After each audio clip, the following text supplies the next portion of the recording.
आपको आपका परिचय कराते हैं। केंद्र की मोदी सरकार ने बिहार के पूर्व मुख्यमंत्री कर्पूरी ठाकुर को भारत रत्न दिए जाने का ऐलान किया है।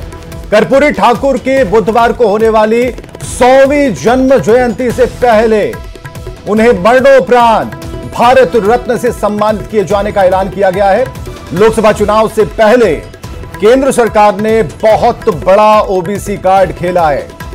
कर्पूरी ठाकुर का उनके बारे में अगर हम आपको बताएं तो कर्पूरी ठाकुर का जन्म समस्तीपुर जिले के पितौजिया गांव में हुआ था और पटना से 1940 में उन्होंने मैट्रिक की परीक्षा पास की थी। कई बातें उनके बारे में लोग जानते हैं, जानना चाहते हैं, लेकिन जो अनछुए पहलू हैं, खासकर जिस विरासत की बात की जाती है, जिस राजनीति की बात की जाती है, जिन बच्चों के लिए, उस भविष्य के लिए वो लगातार प्रयासरत रहे, यह भी जानना जरूरी है कि आज के जो भविष्य हैं, आज के जो नौजवान हैं, आज की जो पीढ़ी है, क्या उन्हें जानती है और किस एंगल से, किस कोण से, किस दृष्टिकोण से उनका परिचय पाती है।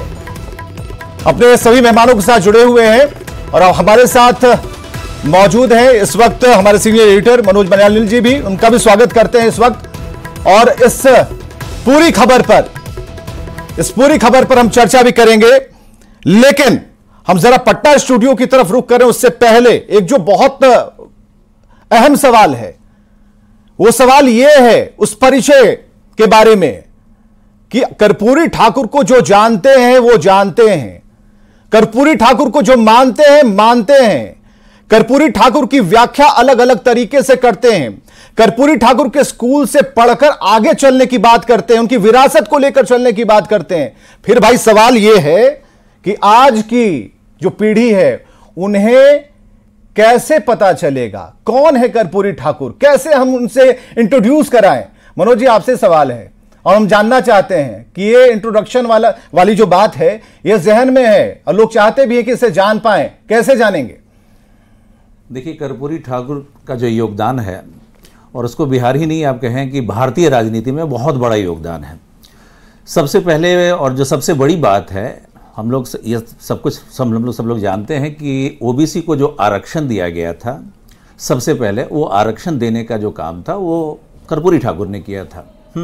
ये हम सब जानते हैं और बहुत कोई मामूली फैसला नहीं था। आप याद रखिए कि मंडल कमीशन की जो रिपोर्ट थी उसको जारी करने के बाद, उसको इम्प्लीमेंट करने के बाद कितना बवाल हुआ था और कितना वो, उसको भी निश्चित रूप से बहुत बड़ा साहसिक फैसला कहा गया था, लेकिन उसके बाद कितना हंगामा हुआ था। लेकिन उससे बहुत पहले कर्पूरी ठाकुर जो है 1977 में मेरे ख्याल से वो ओबीसी जो रिजर्वेशन है उसको वहां वो लागू कर चुके थे, वो भी उस राज्य में, बिहार जैसे फ्यूडल स्टेट में। तो ये एक बहुत बड़ा फैसला उन्होंने लिया था और बहुत बड़ी उपलब्धि है। उसके बाद आप देखिए, निश्चित रूप से ये लालू प्रसाद यादव और उसके बाद फिर जो है वो नीतीश कुमार, इन्होंने जो जमीन तैयार की, सबसे बड़ी बात यह है और सबसे बड़ी उपलब्धि अगर आप ऐसे देखें तो कर्पूरी ठाकुर जो है अपना कार्यकाल कभी पूरा नहीं कर सके, मुख्यमंत्री का जो कार्यकाल उनका था, लेकिन उन्होंने जो है वो ओबीसी पॉलिटिक्स जो है और उसके विकास की जो नींव जो है उन्होंने रख दी थी। और उन्होंने जो धरातल तैयार किया, जमीन जो तैयार की, उसी जमीन पर जो है बहुत आसानी से जो है लालू प्रसाद यादव को जो है बाकी की जो राजनीति थी उसको आगे बढ़ाने का मौका मिला। बिल्कुल। तो आप इसको इस तरीके से भी देख सकते हैं। जहां तक रही बात उनकी सादगी की, उनकी सादगी का क्या कहना। 1972 की बात है, वो विधायक थे और उन्होंने अपने परिवार को कह दिया था कि देखो भाई, ऐसा है कि हमारे विधायकी में जो हमें सैलरी मिलती है, जो पैसा मिलता है, इस पैसे से तो आप लोगों को हम यहाँ पटना में नहीं रख सकते हैं, तो आप लोग जो है गांव में जाइए, गांव में ही रहिए। उनकी बेटी की शादी हो रही थी और आपको मैं बताऊं कि वो मुख्यमंत्री थे बिहार के, तो उनकी पत्नी चाहती थी कि शादी जो है वो देवघर में हो, लेकिन इन्होंने कहा कि नहीं, हम गांव में ही शादी करेंगे। और आपको हम बताएं कि गांव में इनका घर मतलब झोपड़ी, और एक मुख्यमंत्री अपनी बेटी की शादी जो है वो समस्तीपुर के पितौजिया उनका गांव था, वहां पे अपनी बेटी की वो शादी करते हैं। और दिलचस्प ये है कि उन्होंने ये इंश्योर किया था वहां के डीएम को कि भाई ऐसा ध्यान रखना कि कोई भी उस दिन विमान जो है वो दरभंगा एयरपोर्ट पे या मुजफ्फरपुर में ना उतरे। उनको डर था कि हो सकता है लोगों को जानकारी मिलेगी तो स्वयं जो है वो कहीं ना पहुंच जाए वहां उनकी बेटी की शादी में शामिल होने। तो एकदम सादगी के साथ जो है वो अपनी बेटी की शादी करना चाहते थे और वही उन्होंने किया। वो मुख्यमंत्री रहे, 2 बार मुख्यमंत्री रहे, उसके बाद भी एक विधायक के कोटे से जो है वो जमीन जो है दी जाती है, मकान अलॉट किया जाता है। उन्होंने अपना घर नहीं बनाया, उनका कोई अपना घर कभी नहीं रहा। गांव में झोपड़ी थी, झोपड़ी में ही उनका जब निधन हुआ तो फिर उसी झोपड़ी में निधन हुआ। मतलब वो वहीं पे अंतिम सांस, मैंने इनफैक्ट पटना से जब आए तो उनका वो झोपड़ी वहीं मुख्यमंत्री रहने तक बनी रही। उन्होंने कभी कोई महल नहीं बनाया, महल छोड़िए एक फ्लैट तक नहीं लिया। उसके बाद ये इंश्योर किया कि उनके रहते हुए उनका कोई बच्चा जो है राजनीति में नहीं आएगा। अब आप और एक बड़ा दिलचस्प एक टिप्पणी में इनका ये एक कोट ले लीजिए आप, राम मनोहर लोहिया का। राम मनोहर लोहिया ने कहा था कि अगर हमारे पास 5 कर्पूरी हों तो हम दिल्ली की सत्ता उसी दिन हासिल कर लेंगे। आप राम मनोहर लोहिया महान विचारक, समाजवादी विचारक, उनके इस सिर्फ जो है इस एक टिप्पणी से आप अंदाज लगा सकते हैं कि किस तरह का व्यक्तित्व जो है कर्पूरी ठाकुर का रहा होगा। एक मैं यहां पर आपको रोकना चाहूंगा, मैं चाहूंगा कि आप एक खबर जरूर हमें बताएं, क्योंकि एक बड़ी खबर आपके सामने है और उस खबर से अपने दर्शकों को हम जोड़ना चाहते हैं और ये अनाउंस मनोज जी ही करेंगे।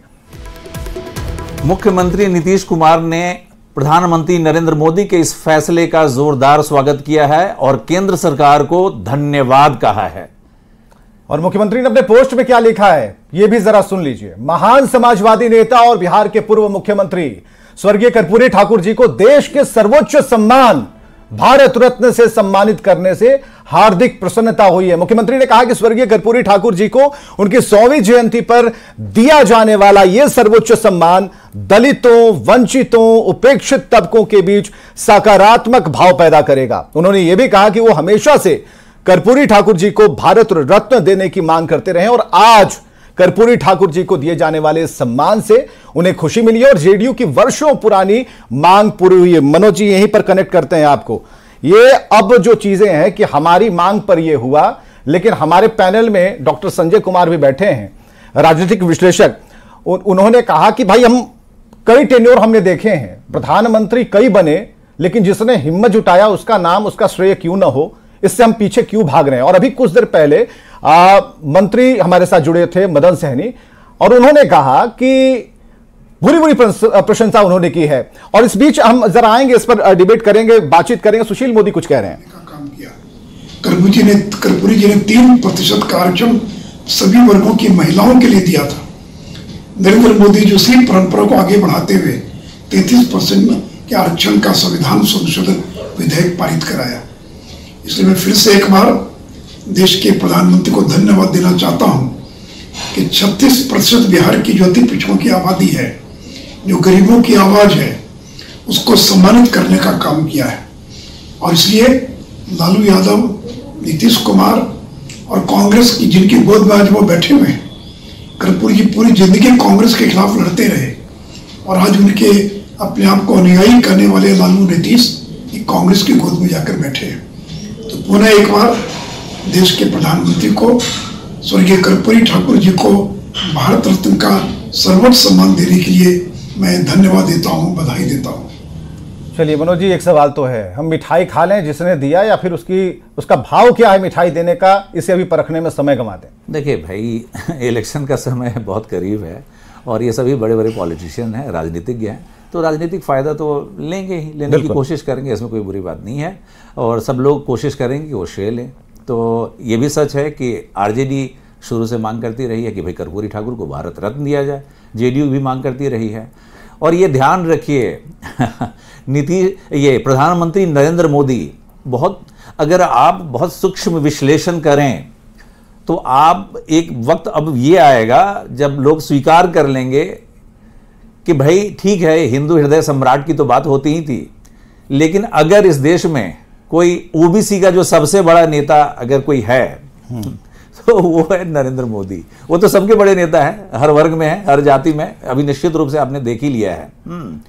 और वो, लेकिन अगर आप देख लीजिए पिछले 9-10 लगभग अब तो 10 साल हो रहे हैं, इस 10 साल में जितने बड़े उन्होंने जो है कार्य किए, और खासकर जो है ये ओबीसी पॉलिटिक्स को लेकर, और जो तो आप पाएंगे अब देखिए ना, ये ओबीसी आयोग का गठन, उसके बाद जो है ओबीसी के जितने बड़े नेता आज आप देखें उत्तर प्रदेश में देखें, तो निश्चित रूप से वो एक अलग ही लकीर खींच। नहीं, ये कहा जाता था कि ब्राह्मण और बनियों की पार्टी है बीजेपी, ये बहुत पहले जो है वो तमाम वर्ग की पार्टी बन चुकी है। और खासकर नरेंद्र मोदी, आप देखिएगा वो जल्द वो समय आएगा और कोई लोग कहना शुरू कर देंगे कि भाई ओबीसी का अगर इस देश में कोई सबसे बड़ा नेता हुआ तो कौन, तो नरेंद्र मोदी होगा। अजय यादव जी जरा आइएगा, ओबीसी का सबसे बड़ा नेता देश के प्रधानमंत्री नरेंद्र मोदी जो कर दिखा रहे हैं। अब तो जेडीयू की जो आवाज आ रही है अंदर से वो भी आप देख रही हैं। कोटि कोटि धन्यवाद प्रधानमंत्री मोदी जी को।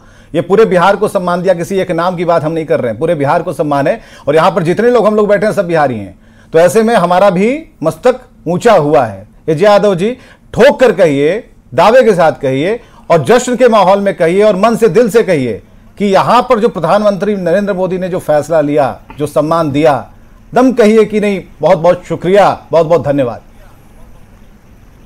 मैं ठोक के कहती हूँ विवेक जी, और बुलंद आवाज में कहती हूँ विवेक जी कि बिहार के इस पुत्र को सम्मानित किया गया। मैं भी बहुत गौरवान्वित महसूस कर रही हूँ और हर बिहारी महसूस कर रहे हैं, ये मैं ठोक बजा के कह सकती हूँ। लेकिन आपने वो लाइन छोड़ दी, बिहार के हैं और आप भी खुश होंगे विवेक जी। मैं बहुत खुश हूँ, लेकिन मैं ये जानना चाहता हूँ कि जिसने दिया, जिसने ये सोच रखी, तो उस समृद्ध सोच को तो धन्यवाद देना चाहिए। यहाँ तो आप पिछड़ गई यहाँ पर। बिल्कुल विवेक जी, अगर यही सोच वो जातीय जनगणना के समय भी रखते तो अगर ये काम इनका हुआ रहता सम्मानित करना कर्पूरी ठाकुर जी का, तो और भी अच्छा लगता। लेकिन इनकी जो आदत है, एक तरफ तो ये जातीय जनगणना महेश्वर हजारी जी हमारे साथ जुड़ गए, आरक्षण की बात करते हैं। महेश्वर हजारी जी एक मिनट रुकिएगा। महेश्वर हजारी जी, बहुत बड़ा सम्मान मिला है, हम तो सबसे बातचीत कर रहे हैं, उनका रिएक्शन ले रहे हैं, पक्ष जान रहे हैं और चर्चा कर रहे हैं। हम आपकी जुबान से सुनना चाहेंगे, आज कर्पूरी के लिए नहीं पूरे बिहार के लिए सर्वोच्च सम्मान का दिन है। जननायक कर्पूरी ठाकुर जी के भारत रत्न देने के लिए भारत सरकार आदरणीय मोदी जी को मैं धन्यवाद देना चाहता हूँ। उन्होंने जितने मानव समुदाय है जो अभी राजनीति चल रही है, राजनीतिक पॉलिटिक्स, उदाहरण के कर्पूरी जी जो गरीब रहते हुए भी इतना मेधावी छात्र थे और मुख्यमंत्री रहते हुए भी उनकी पत्नी बकरी चरा रही थी। जो डीएम के खोजने आए तो मालूम हुआ कि उनकी पत्नी बकरी चरा रही है। तो समझ के सोच सकते हैं कि कितने महान व्यक्ति थे। उस महान व्यक्ति के आज आदरणीय प्रधानमंत्री जी ने जो सम्मान दिया है, इसके लिए हम लोग आभार प्रकट करते हैं, धन्यवाद देते हैं। पूरे मानव समुदाय की ओर से धन्यवाद करना चाहते हैं। एक भारत में एक मैसेज गया है जो अच्छे काम करने वाले के लिए उनको क्या कहते हैं प्रशंसित किया जा सकता है और आदरणीय मोदी जी ने किया है, इसलिए बहुत बहुत धन्यवाद।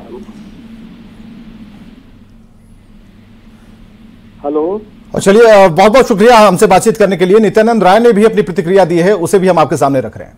मिलना चाहिए और उन्होंने कर्पूरी ठाकुर जी को भारत रत्न की उपाधि का निर्णय लेकर और उसकी प्रक्रिया को अपनाकर उन्होंने आज देश के गरीबों को, वंचितों को, लाचारों को सम्मानित करने का काम किए हैं। फिर से एक बार मैं गरीबों की तरफ से, वंचितों की तरफ से, पिछड़ों की तरफ से, अति पिछड़ों की तरफ से, सबकी ओर से मैं प्रधानमंत्री जी का आभार व्यक्त करता हूं और इस निर्णय के लिए उनका अभिनंदन करता हूं। और हमारे साथ डॉक्टर संजय जुड़ चुके हैं। डॉक्टर संजय जरा बताइए, ये मास्टर स्ट्रोक के तौर पर भी देखा जा रहा, थोड़ा पॉलिटिकल एंगल से जरा देते हैं। कांग्रेस की बात को हम बिल्कुल दरकिनार नहीं कर रहे, कांग्रेस भी अपनी बात रख रही है।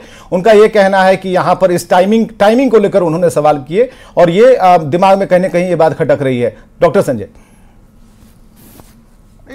ठीक है, मास्टर स्ट्रोक कह लीजिए, जो कह लीजिए, क्या कर्पूरी जी की 100वीं जयंती है कि नहीं है? और 100वीं जयंती पर अगर एक ट्रिब्यूट ही मान लिया जाए, श्रद्धांजलि ही मान ली जाए, तो जो इस वक्त में सरकार के मुखिया होंगे वही तो ये देंगे। और अगर ऐसे वक्त में एक वैसे व्यक्तित्व को जो विसंगतियों, विडंबनाओं से पूरा जीवन लड़ते रहा, जो चिथड़ों में लिपटी हुई जिंदगी को आवाज देते रहा, जो वेदना और सिसकती हुई जिंदगियों के लिए हमेशा खड़ा रहा और उस व्यक्ति को अगर कोई व्यक्ति नहीं पहचान पाया सत्ता के शिखर पर भी बैठ करके, और वैसी स्थिति में अगर नरेंद्र मोदी जी ने इनको 100वीं जयंती के अवसर पर भारत रत्न से सम्मानित किया, मैं इसको पॉलिटिकल एंगल नहीं मानता हूं। मैं मानता हूं कि वहां पर अगर जो भी लोग, जो भी बिहार का व्यक्ति होगा, अगर वो मस्तिष्क से न सोच करके विशुद्ध मन से अगर निर्णय लेगा, तो मैं मानूंगा कि इसके लिए उनको साधुवाद देगा कि कम से कम उस गुदड़ी के लाल तक नजर तो गई कि जिसने कभी सत्ता का कभी कोई दुरुपयोग नहीं किया। सूचिता की बात की जाती है, शब्दों में लोग खेलते हैं, लेकिन क्या आचरण भी होता है क्या? कर्पूरी ठाकुर तो पूरे भारत के लिए एक प्रतीक है, एक सिंबल है, जिसने सत्ता के शिखर पर रह करके भी, जिन्होंने सत्ता का कभी दुरुपयोग नहीं किया, सत्ता का अपने लिए इस्तेमाल नहीं किया। और ठीक बता रहे थे मनोज जी कि भाई कल्पना कीजिए कि जो व्यक्ति 1952 से 85 तक सदन का सदस्य रहा हो, उप मुख्यमंत्री रहा हो, मुख्यमंत्री रहा हो, और जिसके पास विरासत में अपने बच्चों को देने के लिए कोई घर नहीं हो, वो झोपड़ी से निकला और झोपड़ी को ही कबीर की तरह कि उसी चादर को उन्होंने लिया और उसी सत्ता के चादर को बिना दाग के सौंप करके बिहार वासियों को वो चले गए। क्या ऐसे व्यक्तित्व पर भी कोई पॉलिटिकल एंगल होना चाहिए क्या? नहीं, ठीक है। एक और अगर इसमें भी जहां से हमने शुरू किया था डॉक्टर संजय, जहां से हमने शुरू किया था मनोज जी, एक जहां से हमने शुरू किया तो वहीं पर आते हैं।